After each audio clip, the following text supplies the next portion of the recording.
Welcome, traveler. Tonight, we leave behind the noise of the world and drift into a land where mist clings to the water and shadows whisper in the reeds. Vietnam is a place of vibrant life, but also ancient memory. A land where myths walk beside the living, and the line between the spirit world and ours is thin as rice paper. Some stories are told to children to keep them safe. Others are murmured by candlelight, when even the boldest fear what listens in the dark. What you are about to hear is one such tale. Listen closely, and do not forget to show respect. For here, even legends remember your name.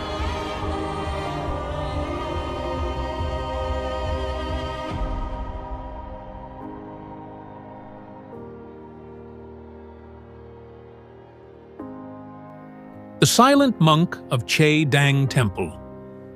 In the mist-laden hills of northern Vietnam, where the air is thick with the scent of earth and incense, there is a place whispered about in hushed tones. A place not found on tourist maps or pilgrim trails. A place that doesn't invite, but waits. Hidden beneath layers of time and silence, it is known simply as Chua Che Dang, Che Dang Temple. Long ago, during the later Lei dynasty, the temple stood as a beacon of serenity, perched on a hill where the rising sun first kissed the earth each morning. Its walls were built from stone, brought from the Tan Hoa Mountains, said to have spiritual veins that resonated with the chants of monks. The main hall's columns were carved from the mythical Bodhi wood, believed to carry the memory of the Buddha himself. It was here that a monk, whose real name has been lost to history, lived and taught. The villagers knew him only as Thai Kam, the silent teacher. But he hadn't always been silent.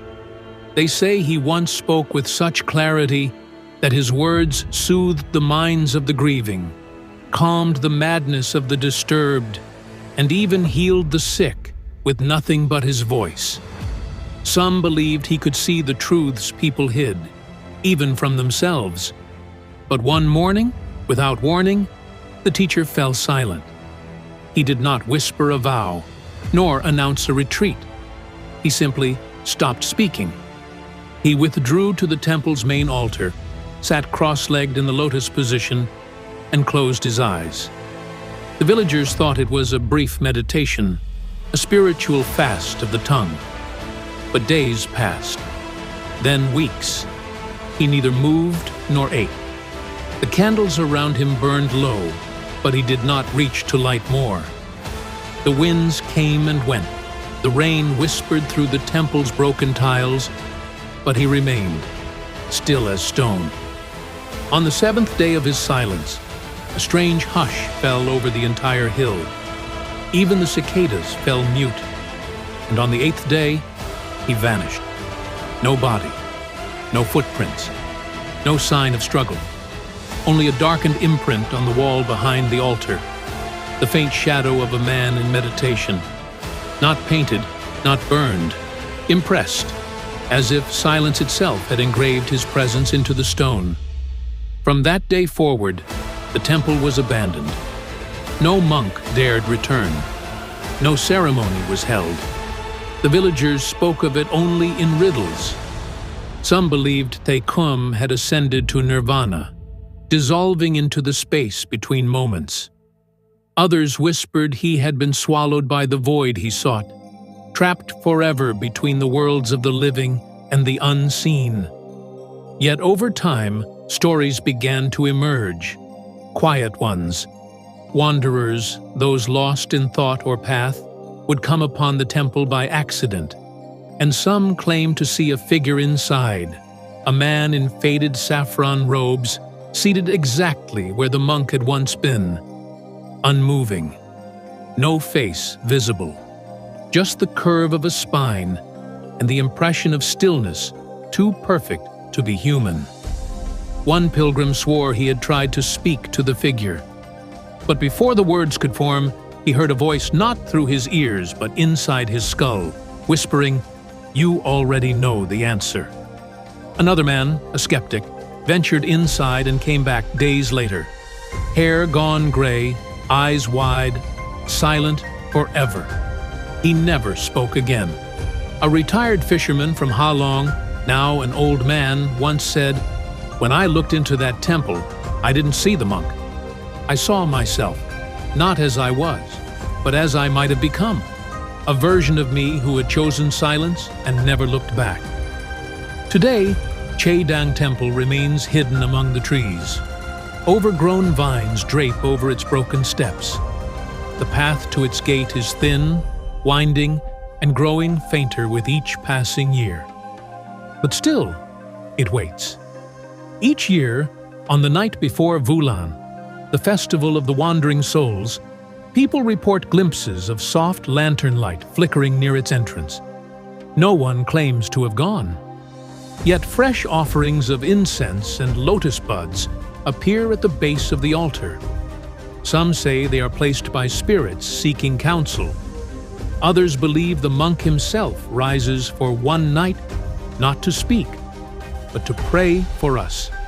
So, if you ever find yourself in those northern hills and the world suddenly goes quiet, if the birds cease singing and the wind holds its breath, listen closely.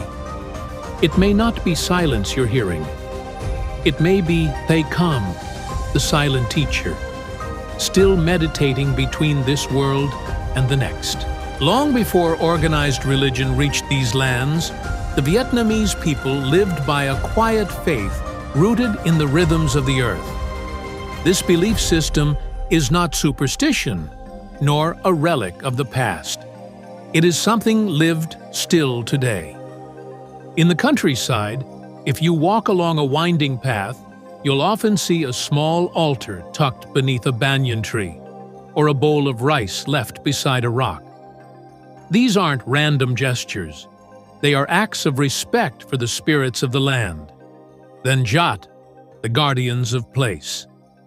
Vietnamese people believe that these spirits reside in hills, forests, rivers, even winds.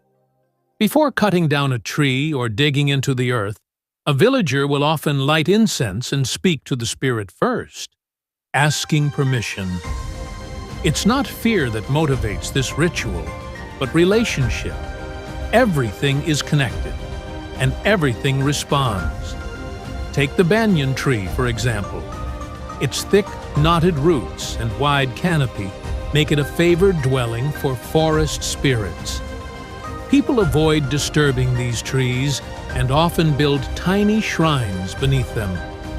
In some villages, it's believed that a misstep, urinating near a sacred tree or building too close, can offend the spirits and invite misfortune. The rivers and lakes are believed to hold the breath of ancient dragons or the tears of celestial beings. Water is more than a resource. It's a presence, watching, flowing, sometimes whispering warnings. Before major storms, elders say the river spirits grow restless. They tell children to stay home, not just because of danger, but because the spirits are moving. Even mountains are sacred. In central Vietnam, the Marble Mountains near Da Nang are named after the 5 elements: water, fire, wood, metal, and earth. Each peak is thought to be the petrified form of a heavenly being who descended long ago and chose to remain among humans. Temples built inside these mountains are not just holy places. They're entry points between the human world and the spirit world. But perhaps the clearest reflection of this belief is in everyday life.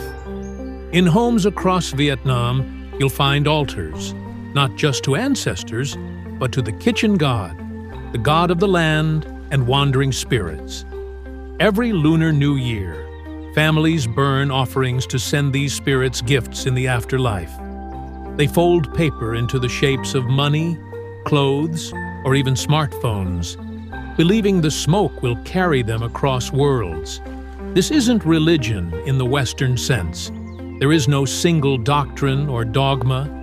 Instead, it's a woven worldview, a lived philosophy where spiritual presence permeates the physical world. You don't need a church to connect with the divine, just a quiet moment under the trees, or a shared bowl of tea left out for someone you can no longer see. In Vietnam, nature is never silent. It speaks through the rustle of bamboo, the sudden shift of wind, the cry of a bird at dusk. And when it speaks, people listen, not just with ears, but with reverence. Here, the boundary between seen and unseen is thin, so thin that a lantern swaying in the night might not just be catching the wind. It might be dancing with something older, something watching. To live here, truly live, is to live in relationship with the land, the sky, the water, and the spirits that move through them all. Because in Vietnam, the divine doesn't sit above the world, it is the world.